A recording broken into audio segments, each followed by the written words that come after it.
여러분 안녕하세요. 울산시대의 지킴이 뽀시기 이용식입니다. 반갑습니다.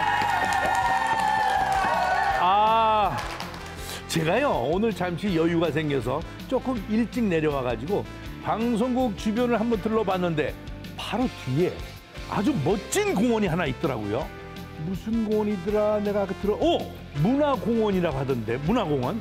시민들이 산책도 하고 계시고 운동도 하시고 앉아서 잠시 쉬었다가 가기도 하시고 정말 반했습니다. 저 푸른 초원 위에 그림 같은 이게 아니라 저 푸른 공원 옆에 그림 같은 집을 짓고 아주 그 노래가 딱 나오더라고요. 도심 속에 이런 쉼터가 있다는 게 얼마나 좋은 일입니까? 요즘 완전 봄날이죠. 여러분들도 가까운 공원에서 따뜻한 봄 햇살을 맞으면서 걸어보세요. 걸어야 건강이 자연히 들어옵니다. 누가 할 얘기를 누가 하는지 모르겠습니다만은 저도 앞으로 걷도록 하겠습니다. 자, 신나게 오늘도 여러분과 함께 출발합니다. 울산시대!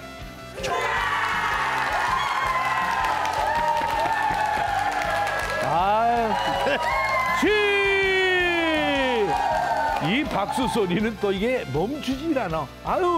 이 인기가 어디까지 갈 건지 참. 한 주간의 뉴스를 순위로 정리해보는 랭킹 뉴스 시간입니다. 김다운 아나운서. 안녕하세요. 랭킹 뉴스 김다은입니다.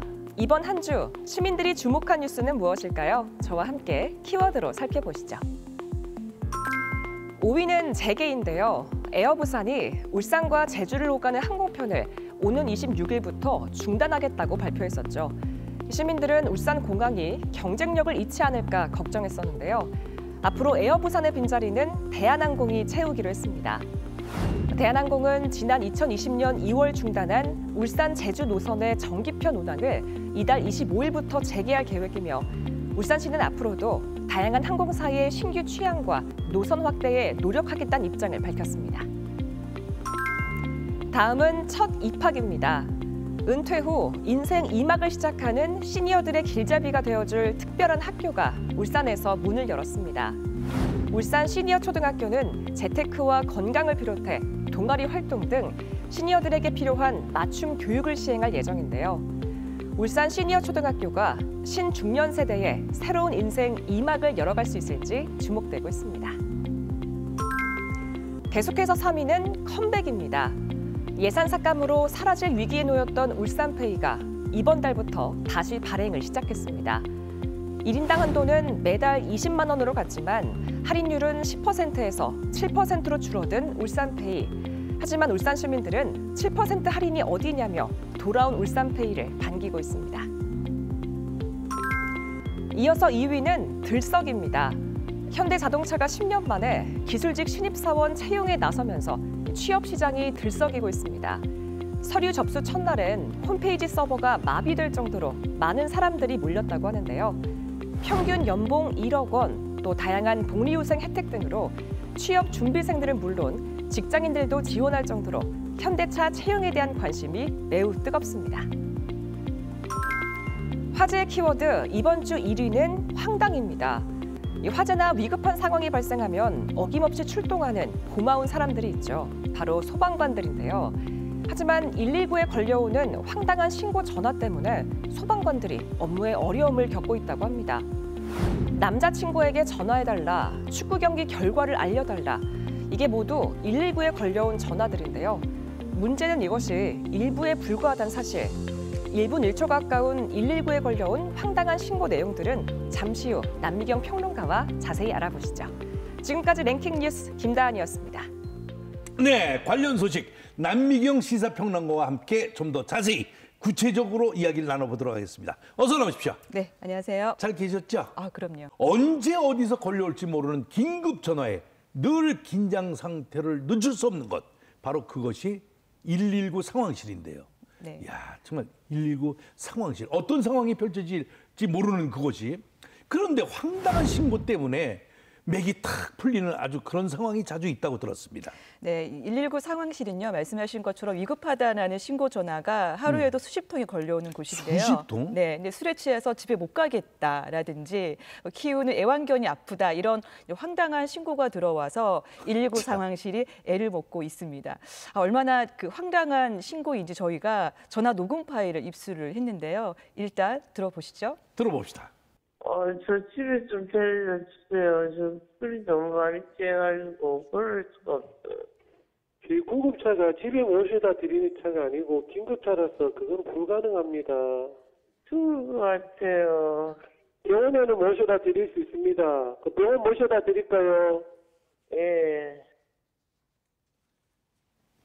네, 모셔다 드릴까요? 애견이 집에 있죠. 네? 애견이. 애견이요? 강아지가 집에 있는데 무슨 일이에요? 그 교통사고를 내갖고 불어먹어. 선생님은 허벅지가 아프다는 거예요? 개가 다쳤다는 거죠. 저희는 사람이 다쳤거나 구급차 필요할 때 부를 수 개가 있고 교통사고다. 강아지 관련해서는 저희가 어떻게 해드릴 수가 없네요. 아 이거 뭐 해야 돼. 경찰도 안 되고 그럼 119도 안 되고.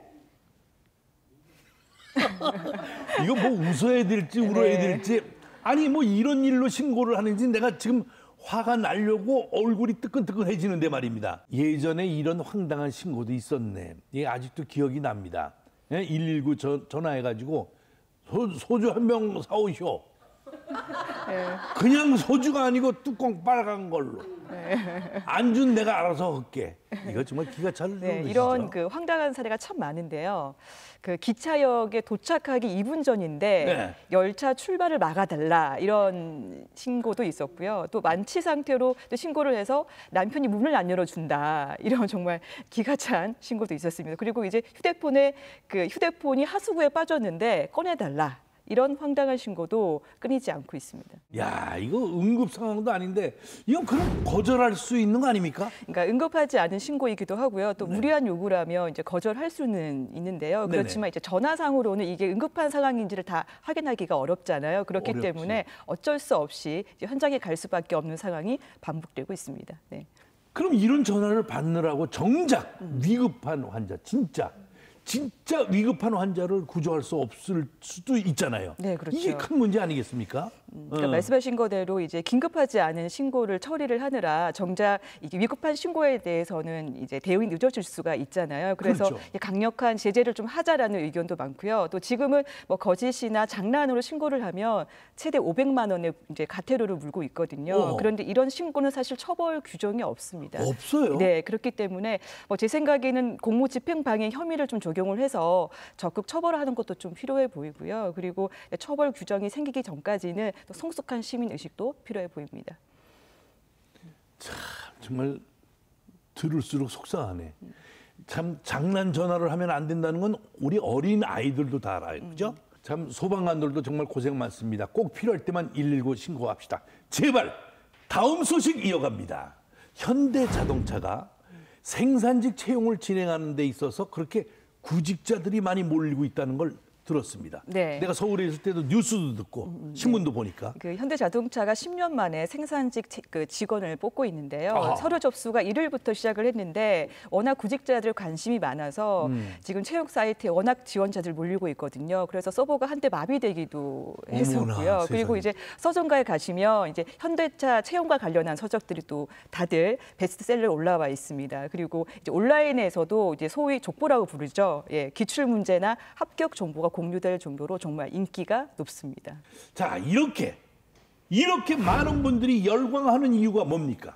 일단 현대차 직원의 그 평균 연봉이 1억 원에 달하거든요. 그러니까 네, 그러니까 특히 나는 소리죠. 또 특히 생산직 그 신입 연봉이 주말 특근까지 포함하면 세전 5천에서 한 6천만 원 정도 됩니다. 그러니까 이런 고 연봉의 일자리를 사실 찾기가 쉽지가 않고요. 여기에다가 정년 60세가 보장되기 때문에 안정적인 일자리라고 생각을 하시는 것 같고요. 또 하나는 이번 채용에서 지원 문턱을 크게 낮췄거든요. 그래서 고졸 이상이면 되고 이제 뭐 나이라든지 성별 이런 전공을 따지지 않는 소위 말하는 무스펙자들도 지원을 할 수 있기 때문에 좀 선호하고 있는 것 같고요. 또 하나 중요한 것은 지금 자동차 생산이 많이 자동화 시스템으로 많이 바뀌어져 있습니다. 그래요, 네, 그렇기 그래요. 때문에 앞으로 생산 인력이 좀 많이 줄 것으로 보이는데 이런 상황에서 이번처럼 대규모로 이제 채용을 하다 보니까 이제 구직자 입장에서는 흔치 않은 기회로 보기 때문에 아무래도 관심들이 상당한 것 같습니다. 그래요. 네. 여기서 잠깐 쉬었다 갑니다. 내가 좀 원서 하나 넣고 올 테니까 네. 진행을 혼자 할 수 있어요? 아, 그럼요. 갔다 오시죠. 이런 사람 때문에 내가 여기 있어야 되는 거야. 아닙니다. 안 됩니다. 이 방송은 이용식 씨가 있어야 됩니다. 이렇게 얘기해 줄 줄 알았던데. 자, 아무쪼록 네. 지원하시는 모든 분들에게 좋은 소식, 합격의 소식이 있었으면 참 좋겠습니다. 자, 다음 소식은요. 울산시가 지역 화폐 발행을 다시 시작했다고 얘기를 들었습니다. 네, 그 예산이 부족해서요. 지난해 말에 이제 발행을 중단했었는데 이번 달부터 다시 발행을 시작을 했고요. 조금 아쉽다고 한다면 이제 할인율이 10%였거든요. 기존에는. 할인율. 근데 이번에는 7%로 좀 줄기는 했습니다. 그런데 그러네. 이제 7%란 또 어디냐 이런 생각도 좀 많이 하시는 것 같고요. 그래서 울산페이가 발행을 한 지 일주일 만에 240억 원 넘게 충전한 것으로 울산시가 파악하고 있습니다. 245원 넘게. 네. 오. 하여튼 뭐 요새 워낙 물가가 올라서 주머니 사정이 다들 여유가 없을 텐데 뭐 찬거리 뭐 생필품 하나라도 정말 아껴서 싸게 사면은 그 좋은 거 아니겠어요? 그렇죠. 누구나가? 네. 그러니까 누구보다도 울산페이를 반기고 있는 건 시민분들하고 지역 상인들일 그렇죠. 텐데요. 맞죠? 네. 저희 제작진이 시민들을 만나고 왔습니다. 보고 오시죠. 경기도 어렵고 물가도 비싸고 서민들 다 힘든데 할인도 뭐 해주셔서 반가웠고 좋아요.